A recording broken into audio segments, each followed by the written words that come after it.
First of all, welcome to Buffalo. Congratulations. I don't know if I said your name right, so let's start there. Could you say your first name for us correctly? Yeah, DeWayne Carter. Yep. DeWayne. Okay. Just tell us about the process of meeting the Bills, when you kind of did, your relationship with them going through this process until tonight. Yeah, so it's funny, like probably everybody said this, but I did always have kind of a feeling, right, it was going to be Buffalo. I would think from the jump, the stuff they tell you not to read, the articles about projections and everything else. I read it all every single day, and it was Buffalo, right? So, just on my interviews, meetings with coaches, and actually Coach West. Funny enough, I'll never forget this. We were at the combine, and I kind of like before big events, I duck off and do my own thing. And wait, hold on, I'm gonna tell them to be quiet. I'm sorry.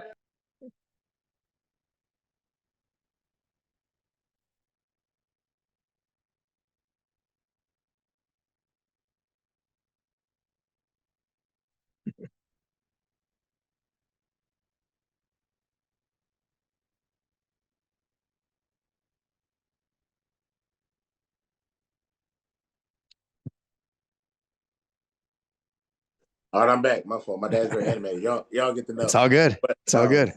At the combine, I kind of always walk away and get to the moments myself. So I was sitting in the bleachers before we did the combine, and Coach West kind of walked up behind me.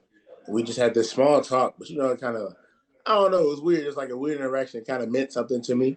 And then now we're here, and I'll be lying if I said I wasn't sitting there like, all right, man, this day's almost kind of over. Like, maybe they don't like me like that. I thought they did. Who knows? Hey, listen, I mean, the noise in the background is because your family's obviously proud of you and you're enjoying the moment with them. I know your dad played at Ohio State. I think I watched him play. I was at Syracuse in the 90s when he played and they came up there for a game. Yeah. So just tell us a little bit about your football family background with your dad, especially, and your family. Yeah. So talk about generations, starts with my dad's father, Raymond Carter Sr. He's actually in the Hall of Fame at Youngstown State, 8 letters in football and track. Then you go to Raymond Carter Jr., my oldest uncle. He's running back in Notre Dame. And then the middle brother, my Uncle John. Uncle Johnny played offensive line at West Kentucky. And then my dad obviously at Ohio State, man. So, just from the genes, like my pedigree, I kind of hit the lottery. I got lucky on that one. You got it, man. Congratulations. Welcome to Buffalo. Thank you so much. DeWayne Carter, Mookie Hawkins, Buffalo Sports 1080. How you doing? I'm ecstatic, man. How are you? I'm good, man. But listen, you cannot call delay a game on the family on a big night like this. Okay, you just can't do that. All right, you gotta let them rock out. All right, you gotta let them rock out. All right. You see, it didn't work. No, it didn't work. It didn't work. But just talk about what does it mean for you to be playing close to home and being a Buffalo Bill? Yeah, so honestly, like beggars can't be choosers right in this. So obviously, I want to be somewhere regionally with a reasonable flight, and I couldn't ask for anything better. Especially this great organization I'm not a part of. This great team I'm not a part of. This great coaching staff, and everybody I've met since we all started this program has been A1. It's just so cool to see how it works out. So, I don't know, man. I'm so excited. Yes, man, and those leadership qualities, they carry you, they carry you quite well. And the Bills just lost 6 captains. So just care to talk about your leadership qualities and where do you attribute that from? Yeah, so it always started with me wanting to learn. I was an education minor, and I actually want to teach and kind of steal from my parents and their background a little bit as well. But I'm always about learning, and I feel like as a learner, you got to be a really good listener, right? And that's something I learned at a young age. And so my leadership style always starts there. Like, day one, I'm going to come in there trying to listen and learn and talk to all the vets and all the guys who really been through everything, right? And then I always describe my leadership styles as not a one-size-fits-all. Because at the end of the day, if you don't really know your teammates or the people you're working with, how can you possibly be a leader? If you don't know what one person requires, whether it's, maybe you need, raise your voice, different conversations, obviously. College is a lot different than the pros, and I'll be working with grown men now. But so we'll see how it goes. But I'm going to take that same approach. Absolutely, man. Congratulations, and I'll see you tomorrow. Thank you so much. See you then. Hey, Dwayne, Catherine Fitzgerald from the Buffalo News. Congratulations. Thank you so much. Kind of following up on Mookie's question, but just being a 3-time captain at Duke, what did you learn from that? What were some of your takeaways of, that experience?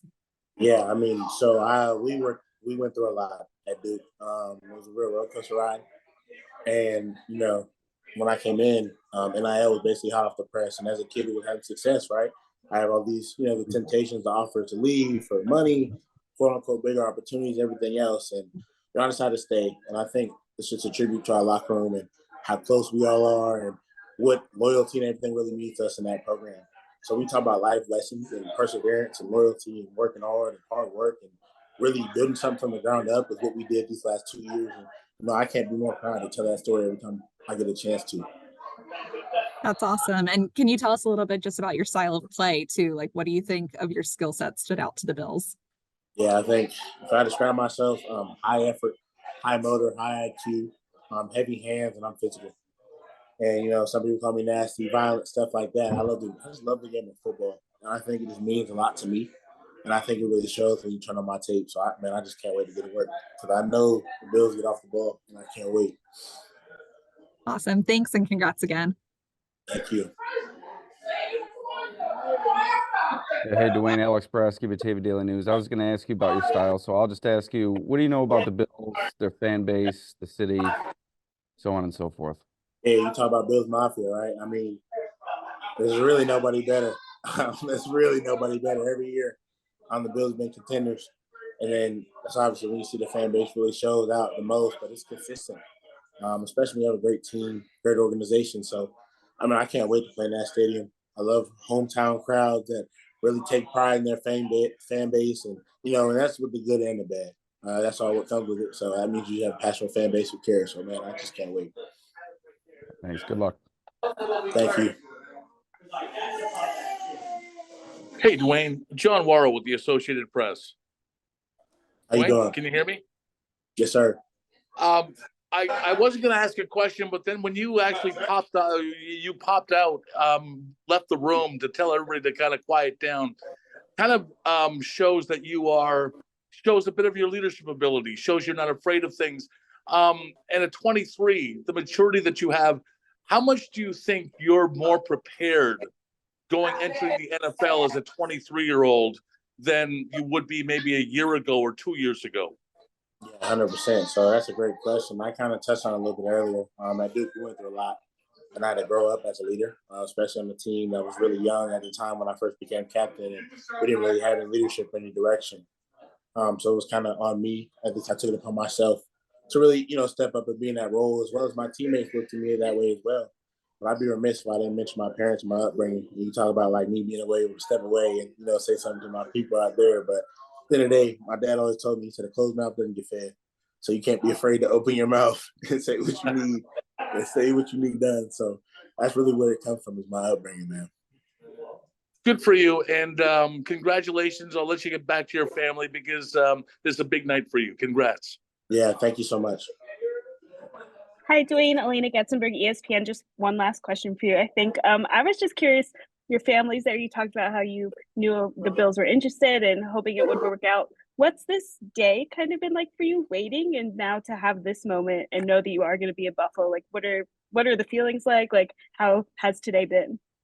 Yeah, so I started off very high energy, right?